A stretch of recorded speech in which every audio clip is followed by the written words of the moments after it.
ধরে রে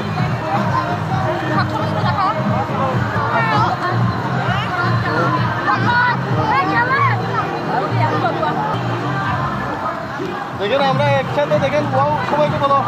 এদিকে আসছে বলো দেখেন দেখেন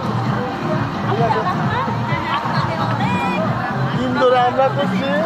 এখানে আসার জন্য দেখেন সবাইকে হাই হ্যালো দেন একটা হাই হ্যালো এখানে আমাদের এখানে সেলিব্রিটি চলে এসেছে আসুন আসুন দেখুন দর্শক আমরা আজকে একটা ব্লগ হবে দেখেন দেরি এখানে রয়্যাল দিল্লিতে দেখুন